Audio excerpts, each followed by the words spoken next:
പിണറായി വിജയനെ സംബന്ധിച്ചിടത്തോളം ഒന്നും അസംഭാവികമായിട്ടുള്ള കാര്യമല്ല. അതുകൊണ്ട് പിണറായി വിജയനെതിരായിട്ടൊരു വിധി പ്രഖ്യാപിച്ചിട്ട് എങ്ങനെ കേരളത്തിൽ കഴിയും എന്നുള്ള ഭയം ജഡ്ജിമാരെ ബാധിക്കുന്നുള്ള കാര്യത്തിൽ ഒരു സംശയവുമില്ല. 5 വർഷമായിട്ടും പിണറായി വിജയൻ ഉൾപ്പെടുന്ന ലാവ്ലിൻ കേസ് പരിഗണിക്കുന്നില്ല. കൃത്യമായി പറഞ്ഞാൽ 34 തവണ ബെഞ്ചിൽ വന്ന് കേസ് മാറ്റിവെച്ചെങ്കിൽ കഴിഞ്ഞ 1.5 വർഷക്കാലമായി ഈ കേസ് ബെഞ്ചിൽ പോലും വരുന്നില്ല.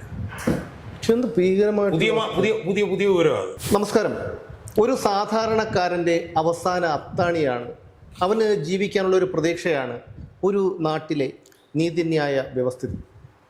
എന്നാൽ നിർഭാഗ്യവശാൽ പലപ്പോഴും ഒരു സാധാരണക്കാരൻ്റെ യുക്തിക്ക് പോലും നിരക്കാത്ത തരത്തിൽ ജുഡീഷ്യറിയിൽ നിന്ന് ചില വിധികൾ വരുന്നു. ഉദാഹരണത്തിന് സുപ്രീം കോടതി പരിഗണിക്കുന്ന ലാവ്ലിൻ കേസ് പോലും 42 തവണയിലേറെ മാറ്റിവെച്ചപ്പോൾ അത് സാധാരണക്കാരൻ്റെ മനസ്സിൽ പോലും ഒരു ചോദ്യമായി ഉയർന്നു. മുഖ്യമന്ത്രി പിണറായി വിജയനെതിരെയുള്ള കേസുകൾ പരിഗണിക്കുന്നതിൽ നിന്ന് അദ്ദേഹത്തിൻ്റെ മകൾ പ്രതിയായ എക്സാലോജിക് CMRL വിഷയവുമായി ബന്ധപ്പെട്ടുള്ള മാസപ്പടി കേസിൽ നിന്ന് ജസ്റ്റിസ് BM ശ്യാംകുമാർ ഉൾപ്പെടെ 3 ജസ്റ്റിസുമാരാണ് ഹൈക്കോടതിയിൽ പിന്മാറിയത്. ഇത് സാധാരണക്കാരൻ്റെ മനസ്സിൽ ഒരു ആശങ്കയാണ് ഉണ്ടാക്കുന്നത്. ജുഡീഷ്യറി ഇത് പിണറായി വിജയനെതിരെയുള്ള കേസ് കേൾക്കുന്നതിൽ നിന്ന് ജഡ്ജിമാർ പിന്മാറുമ്പോൾ ഒരു സാധാരണക്കാരൻ സംശയിക്കുകയാണ്, അത് എന്തെങ്കിലും സമ്മർദ്ദങ്ങൾക്കോ ഭീഷണികൾക്കോ പ്രലോഭനങ്ങൾക്കോ വഴങ്ങിയിട്ടാണ് എന്നൊരു സാധാരണക്കാരൻ സംശയിച്ചാൽ അയാളെ എങ്ങനെ കുറ്റപ്പെടുത്താൻ കഴിയും? അല്ല, നിങ്ങൾ തുടക്കത്തിൽ പറഞ്ഞതുപോലെ ഒരു പൗരൻ്റെ നിയമത്തിന് വേണ്ടിയിട്ടുള്ള അവൻ്റെ പരക്കം പാച്ചിലുള്ള അവസാനത്തെ ഒരു ആലയമാണ് കോടതി. ഭരണഘടന കോടതിയിലെ വിഭാവനം ചെയ്തിരിക്കുന്നു അങ്ങനെ തന്നെ. എക്സിക്യൂട്ടീവ് പരാജയപ്പെടുന്നിടത്ത് നിഷ്പക്ഷമായും നീതിപൂർവമായും ജനങ്ങൾക്ക് നിയമം നടപ്പിലാകുമെന്ന് ഉറപ്പുവരുത്താൻ വേണ്ടിയിട്ടാണ് കോടതികൾ വിഭാവനം ചെയ്യുന്നത്. ആ കോടതികളിൽ പരമോന്നതമാണ് സുപ്രീം കോടതി, അതിനുശേഷം ഹൈക്കോടതി. അപ്പം അവിടെ ഇരിക്കുന്ന ന്യായാധിപന്മാർ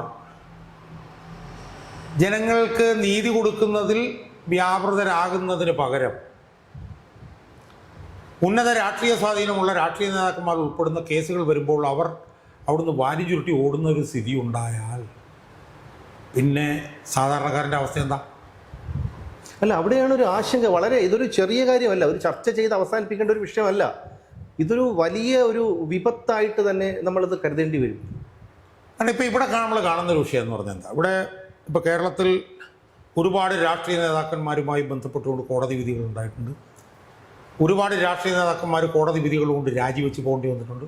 സാക്ഷാൽ കെ കരുണാകരൻ മുതൽ KM മാണി മുതൽ KP വിശ്വനാഥൻ, KK രാമചന്ദ്രൻ ഉൾപ്പെടെ കെ ടി ജലീൽ ഏറ്റവും അവസാനം വരെ, അതിൻ്റെ ഇടയിൽ ബാലകൃഷ്ണപിള്ള ജയിലിൽ കിടന്നു. അതെ.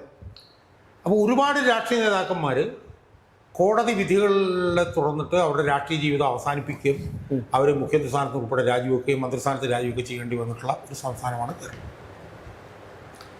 ആ കേരളത്തിൽ ഒരു പ്രത്യേക രാഷ്ട്രീയ നേതാവ് പ്രതിയായിട്ടുള്ള കേസ് വരുമ്പോൾ ആ കേസ് കേൾക്കുന്നതിൽ നിന്നും കേരളത്തിലെ പരമോന്നത നീതിപീഠമായിട്ടുള്ള ഹൈക്കോടതിയിൽ നിന്നുള്ള ന്യായാധിപന്മാർ പിന്മാറുന്നു എന്ന് പറഞ്ഞാൽ എത്രയോ ഗതികെട്ട ഒരവസ്ഥയാണെന്ന് നമ്മൾ ആലോചിച്ച് നോക്കി.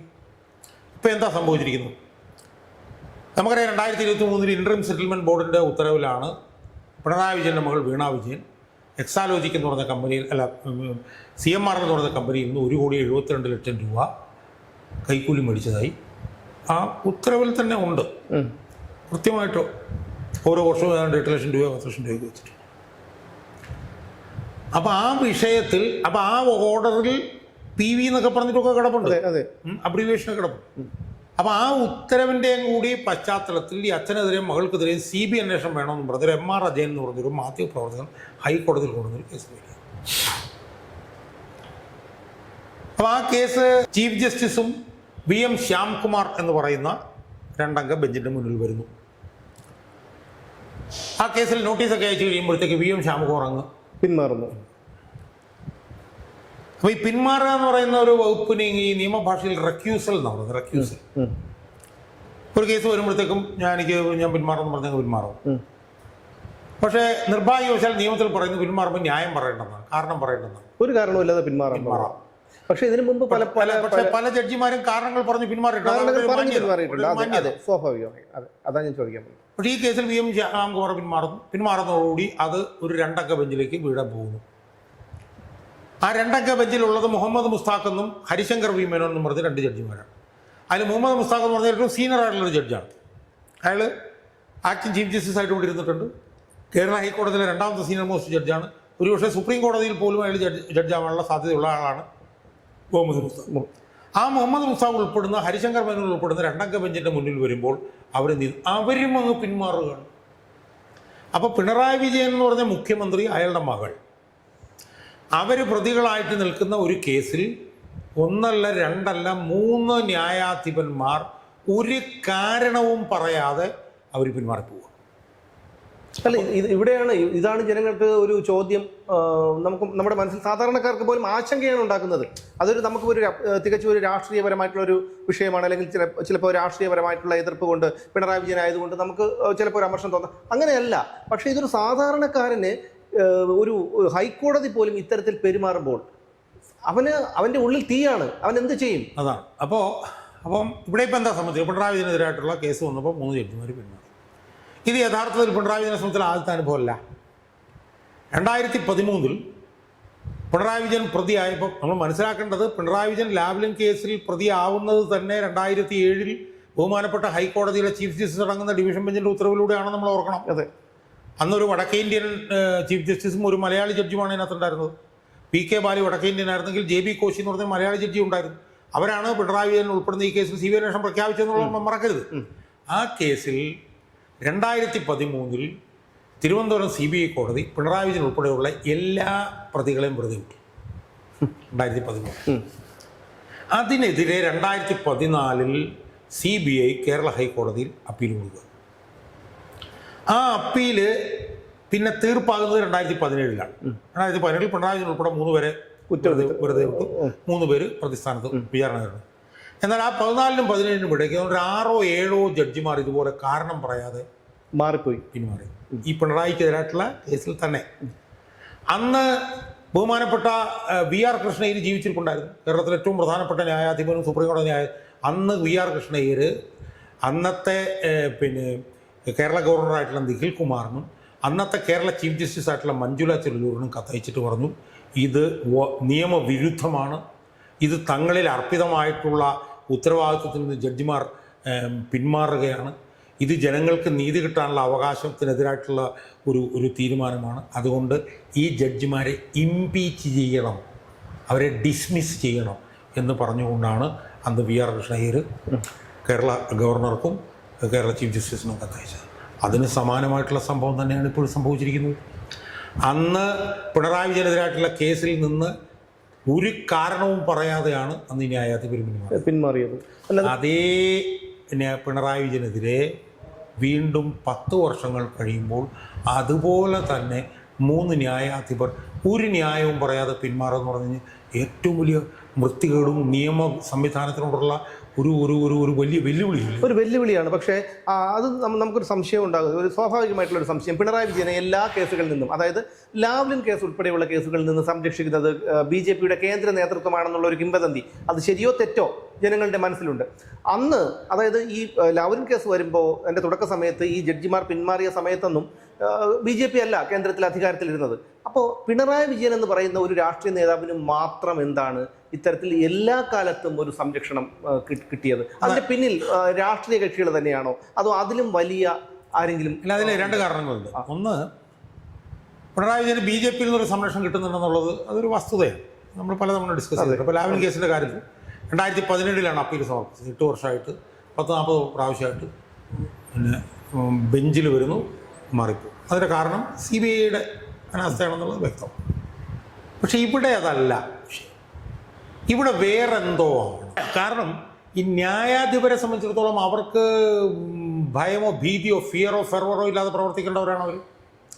പകലേന്ത്യ കാലത്തിൽ നമ്മൾ നോക്കിക്കഴിഞ്ഞാൽ ലാലു പ്രസാദ് യാദവ്, ഓം പ്രകാശ് ചൗത്താല, ജയലളിത, ഷിബു സോറൻ ഉൾപ്പെടെ എത്രയോ പേര് അല്ല, ഷിബു സോറനെ ഇട്ടത് ഇടിയാണ്. കോടതി എത്രയോ പേരെ പിടിച്ച് ജയിലിട്ടിരിക്കുന്നത്. അപ്പോൾ അവിടെയൊക്കെ തന്നെ ഭയലേശമില്ലാതെ പ്രവർത്തിച്ചിട്ടുള്ള ന്യായാധിപന്മാരെയാണ് നമ്മൾ കാണുന്നതെങ്കിൽ കേരളത്തിലേക്ക് വരുമ്പോഴത്തേക്കും കേരളത്തിലെ ഉള്ള ന്യായാധിപർക്ക് പിണറായി വിജയനോടുള്ള ഭയം എന്താ? ഈ ഭയം എന്ന് നമുക്കതിനെ കരുതാൻ കഴിയുമോ? ഒരു ഭയം, കാരണം ജഡ്ജിമാരെ സംബന്ധിച്ചിടത്തോളം അവർക്കൊരു പവറുണ്ട്. അപ്പോൾ അതുകൊണ്ട് തന്നെ അവർക്കൊരു ഭയം തോന്നേണ്ട ആവശ്യമില്ല. ഒരു പക്ഷേ സമ്മർദ്ദം കൊണ്ടായിരിക്കാം. ഇപ്പോൾ മാസപ്പടി കേസാണല്ലോ നമ്മുടെ ഡൽഹി ഹൈക്കോടതി പരിഗണിച്ചത്.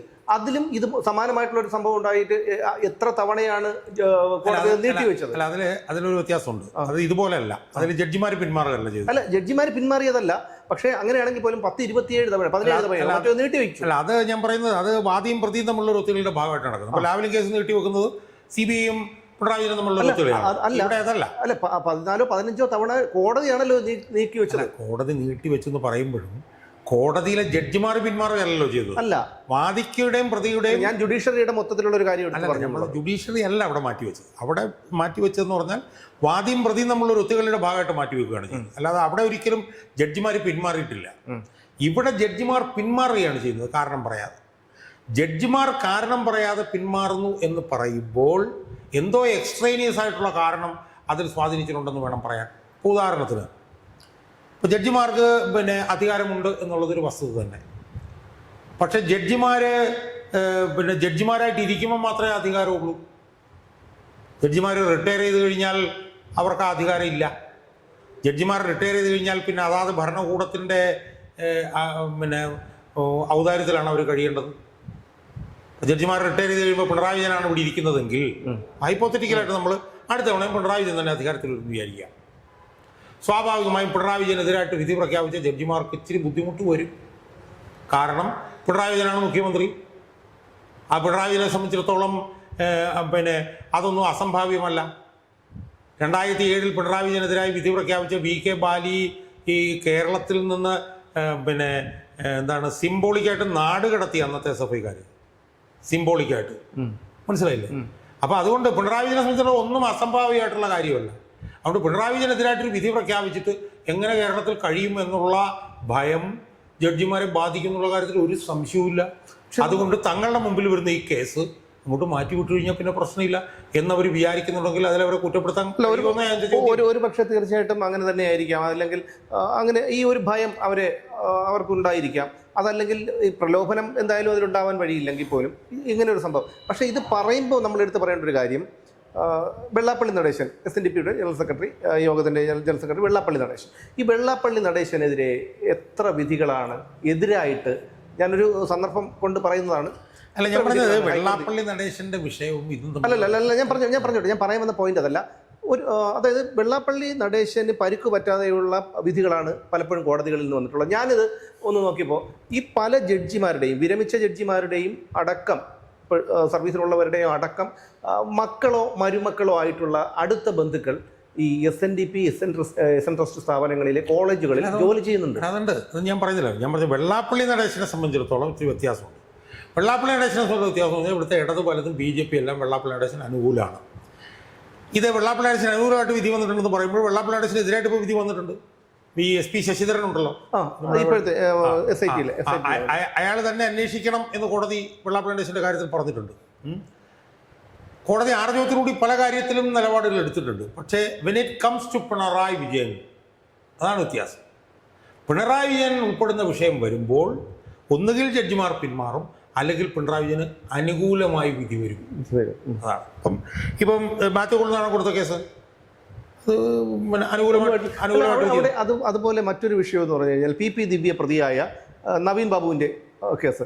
അത് സ്വാഭാവികമായിട്ടും ഒരുപാട് സംശയങ്ങൾ ആ വിഷയത്തിലുണ്ടായിരുന്നു. അദ്ദേഹത്തിൻ്റെ കുടുംബം ആവശ്യപ്പെട്ടത് CBIക്ക് വിടണമെന്നാണ്. പക്ഷെ ഹൈക്കോടതി എല്ലാ പ്രതീക്ഷകളെയും തെറ്റിച്ചുകൊണ്ട് CBI അതിൻ്റെ ആവശ്യമില്ല അത് അവരുടെ കാര്യത്തിൽ പറഞ്ഞു. സുപ്രീം കോടതി ചെന്നപ്പോഴും CBI അന്വേഷണം അംഗീകരിക്കത്തില്ല. പക്ഷെ ഇവിടെ ഈ വ്യത്യസ്തമായിട്ട് പിണറായി വിജയനുമായി ബന്ധപ്പെട്ടിട്ടുള്ളതാണ് ഇവിടുത്തെ വിഷയം.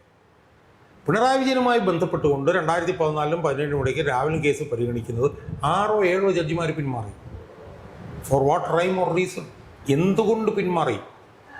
ലാവ്ലിൻ കേസ് കേൾക്കാൻ എന്തായിരുന്നു ജഡ്ജിമാർക്ക് തടസ്സം? അല്ലല്ല, സുപ്രീം കോടതിയിൽ ഒരിക്കലും പിണറായി വിജയന്റെ ഉച്ചകളിത്തരം നടക്കുമെന്ന് എനിക്ക് തോന്നുന്നില്ല. അത് ഈ പറയുന്നത് പോലെ മറ്റു പല സമ്മർദ്ദങ്ങളും പ്രലോഭനങ്ങളും അല്ലെങ്കിൽ പിന്നിലുള്ള ആരെങ്കിലും സഹായിക്കാതെ സുപ്രീം കോടതിയിലും പിണറായി വിജയന്റെ സ്വാധീനം ഉണ്ട് എന്ന് തന്നെയാണ് ഞാൻ വിശ്വസിക്കുന്നത്. അതിൻ്റെ കാരണം എന്താണെന്ന് ചോദിച്ചാൽ 10-40 പ്രാവശ്യം ഇത് മാറ്റിവെക്കുമ്പോൾ എന്തുകൊണ്ട് ഇതിങ്ങനെ മാറ്റിവെക്കുന്നു എന്ന് ചോദിക്കാനുള്ള ഉത്തരവാദിത്വം സുപ്രീം കോടതി ജഡ്ജിമാർക്കില്ലേ? അല്ല, അതാണ് 2000 അവരത് ഒരിക്കൽ പോലും ചോദിച്ചിട്ടില്ല. ഇല്ല, 2022 സെപ്റ്റംബറിൽ ഓഗസ്റ്റ് അവസാനമാണ് അന്നത്തെ ചീഫ് ജസ്റ്റിസ് യു ലളിത് അദ്ദേഹം വിരമിക്കുന്നത്. ആ സമയത്ത് ലളിതാണെന്നെ ഓർമ്മ, ആ സമയത്ത് ഈ ലാവ്ലിൻ കേസ് പലതവണ, അതായത് അന്ന് 32 തവണയോ മറ്റുമാണ് നീട്ടിവെച്ച കാര്യം അദ്ദേഹത്തിന്റെ ശ്രദ്ധയിൽപ്പെടുത്തുന്നു. അദ്ദേഹം ഇത് പറഞ്ഞ് എന്തു വന്നാലും സെപ്റ്റംബർ 13-ാം തീയതി, അതായത് 2022 സെപ്റ്റംബർ 13-ാം തീയതി ലാവ്ലിൻ കേസ് പരിഗണിക്കണം എന്ന് അദ്ദേഹം കർശനമായിട്ടുള്ളൊരു നിർദ്ദേശം മുന്നോട്ട് വെച്ചിരുന്നു. പക്ഷേ 2022 കഴിഞ്ഞു, 23, 24, 25 സെപ്റ്റംബറും കഴിഞ്ഞു. അയാളത് കഴിഞ്ഞപ്പോൾ റിട്ടയർ ചെയ്ത് പോയി. അല്ല, റിട്ടയർ ചെയ്യാൻ സമയത്താണ്. അതായത് ലാവ്ലിൻ കേസിൽ ജുഡീഷ്യറിക്കും ഇത് നീട്ടിവെക്കുന്നതിൽ പങ്കുണ്ടോ എന്ന് ന്യായമായി സംശയിക്കാവുന്ന പല സംഭവങ്ങളും ഉണ്ടായിട്ടുണ്ട്. ഒന്ന്, ഇതുപോലെ അനന്തമായി മാറ്റിവെക്കുമ്പോൾ എന്തിനാണ് ഇതിങ്ങനെ മാറ്റിവെക്കുന്നത് എന്ന് ചോദിക്കേണ്ട ചോദ്യമുണ്ട് സുപ്രീം കോടതിക്ക്. സുപ്രീം കോടതി ശരിക്കും 2020 NV രമണ ഉൾപ്പെടുന്ന ഒരു 3-അംഗ ബെഞ്ച് രാഷ്ട്രീയ നേതാക്കന്മാർ ഉൾപ്പെടുന്ന അഴിമതി കേസുകൾ സമയബന്ധിതമായി പൂർത്തിയാക്കണമെന്നത് കീഴ്ക്കോടതിക്ക് നിർദ്ദേശം കൊടുത്തൊരു വിധിയുണ്ട് 2020 സുപ്രീം കോടതി.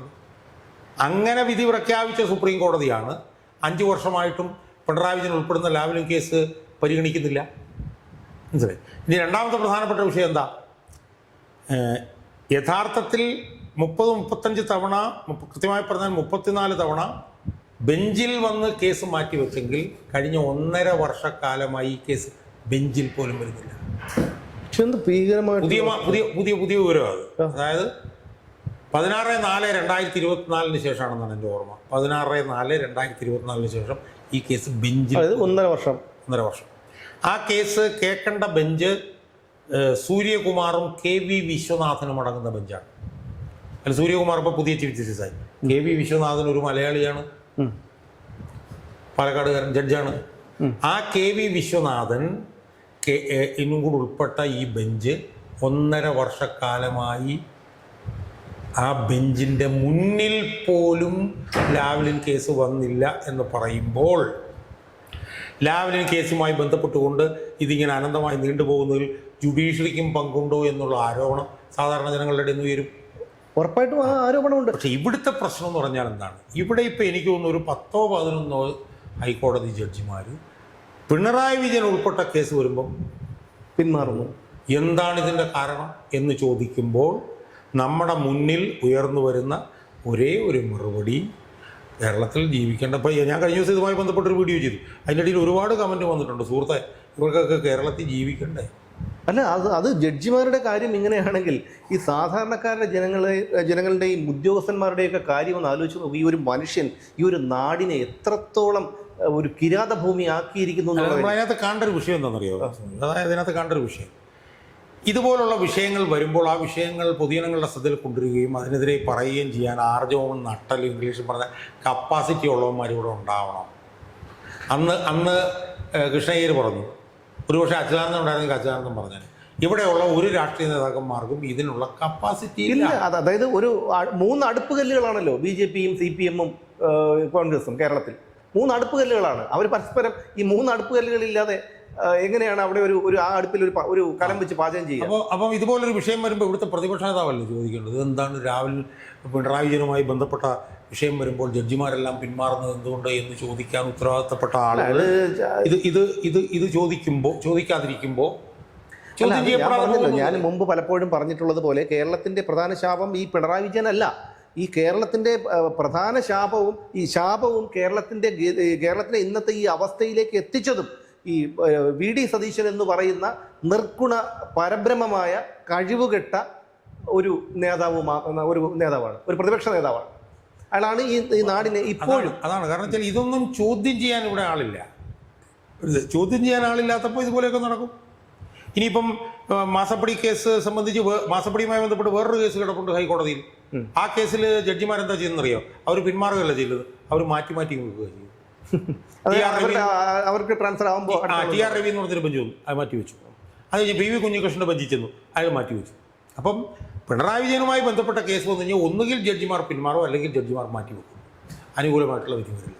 അതേസമയം തന്നെ ഉമ്മൻചാണ്ടിക്കെതിരെ വിധി വന്നിട്ടുണ്ട്, കെ കരുണാകരനെതിരെ വിധി വന്നിട്ടുണ്ട്, KK രാമേന്ദ്രനെതിരെ വിധി വന്നിട്ടുണ്ട്, KT ജലീലിനെതിരെ വിധി വന്നിട്ടുണ്ട്, എത്ര KP വിശ്വനാഥനെതിരെ വിധി വന്നിട്ടുണ്ട്. KT ജലീൽ പിണറായി വിജയന് വരുമ്പോൾ ജഡ്ജിമാർക്ക് എന്തോ ജഡ്ജിമാരെ നിരുത്സാഹപ്പെടുന്നത് അത് ഭയം തന്നെ ആവാനാണ് സാധ്യത. കാരണം റിട്ടയർ ചെയ്ത് കഴിഞ്ഞാൽ അവർക്ക് ഇവിടെ ജീവിക്കണം.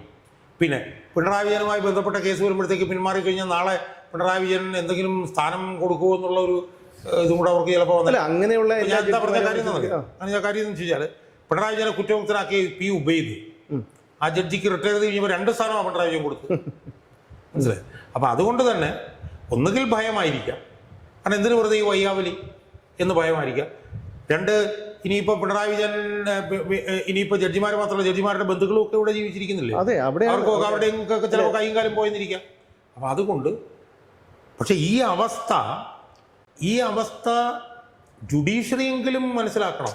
അപ്പം ഞാൻ കഴിഞ്ഞ വീഡിയോയിൽ ഞാൻ ചോദിച്ചതാണ്, ചീഫ് ജസ്റ്റിസിന്റെ ബെഞ്ചിൽ നിന്നൊരു ജഡ്ജി പിന്മാറുമ്പോൾ ആ ചീഫ് ജസ്റ്റിസ് ചോദിക്കണ്ടേ ആ ജഡ്ജി എന്തിനാണ് നിങ്ങൾ പിന്മാറുന്നത്? അത് കഴിഞ്ഞൊരു ബെഞ്ചിലേക്ക് ചെല്ലുമ്പോഴത്തേക്കും എന്താണ് നിങ്ങൾ ഇങ്ങനെ പിന്മാറാൻ പാടില്ല എന്ന് പറയാനുള്ള ഉത്തരവാദിത്വം ബാധ്യത ചുമതല ചീഫ് ജസ്റ്റിസിനില്ലേ? അത് നിർവഹിക്കുന്നില്ല. അതുകൊണ്ട് തന്നെയാണ് ഞാനൊരു പൊതുപ്രവർത്തകനും അഭിഭാഷകൻ എന്നുള്ള നിലയിൽ ഈ വിഷയം ബഹുമാനപ്പെട്ട ചീഫ് ജസ്റ്റിസിൻ്റെ മുന്നിലും ബഹുമാനപ്പെട്ട ഗവർണറുടെ മുന്നിലും ഞാനിത് എത്തിക്കും എന്നുള്ള കാര്യവും കൂടി ഞാൻ ഇതിലൂടെ ജനങ്ങളെ അറിയിക്കും. അപ്പോൾ ഇത് വളരെ ഒരു ഭീകരമായിട്ടുള്ളൊരവസ്ഥയാണ്. ഒരു സാധാരണക്കാർക്ക് പോലും ജുഡീഷ്യറിയെക്കുറിച്ച് ഇത്തരം ഒരു ആശങ്ക ഉയരുമ്പോൾ എങ്ങനെയാണ് ഈ നാട്ടിൽ ജീവിക്കാൻ കഴിയുക എന്നുള്ളൊരു സംശയം, ഒരു ആശങ്ക ഓരോ മലയാളിയുടെയും ഉള്ളിലുണ്ട്. ഈ കേരളത്തിലെ സമസ്ത മേഖലകളും, ആരോഗ്യ മേഖല, വിദ്യാഭ്യാസ മേഖല, ആഭ്യന്തര മേഖല, ഇത് മാത്രമല്ല സമസ്ത മേഖലകളും തകർത്തു തരിപ്പണമാക്കാൻ പിണറായി വിജയൻ എന്ന മനുഷ്യന് വെറും 9 കൊല്ലങ്ങൾ കഷ്ടിച്ച് വേണ്ടി വന്നുള്ളൂ എന്നുള്ളതാണ് ഇതിൽ കൂടി നമുക്ക് മനസ്സിലാകുന്നത്. എന്തായാലും ഈ ഒരു ജഡ്ജിമാരുടെ ഈ പിന്മാറ്റം കേരളത്തിലെ ജനങ്ങളുടെ മനസ്സിൽ വല്ലാത്തൊരു ആശങ്ക ഉളവാക്കുന്നുണ്ട് എന്നുള്ള കാര്യത്തിൽ യാതൊരു തർക്കവുമില്ല. എന്തായാലും പൊതുസമൂഹം ഈ ചോദ്യം ഉയർത്തിക്കൊണ്ടേയിരിക്കും. ഈ വിഷയം ഈ പറഞ്ഞതുപോലെ ചീഫ് ജസ്റ്റിസിൻ്റെയും ഗവർണറുടെയും ശ്രദ്ധയിൽപ്പെടുത്താൻ തീർച്ചയായിട്ടും താങ്കൾക്ക് കഴിയട്ടെ.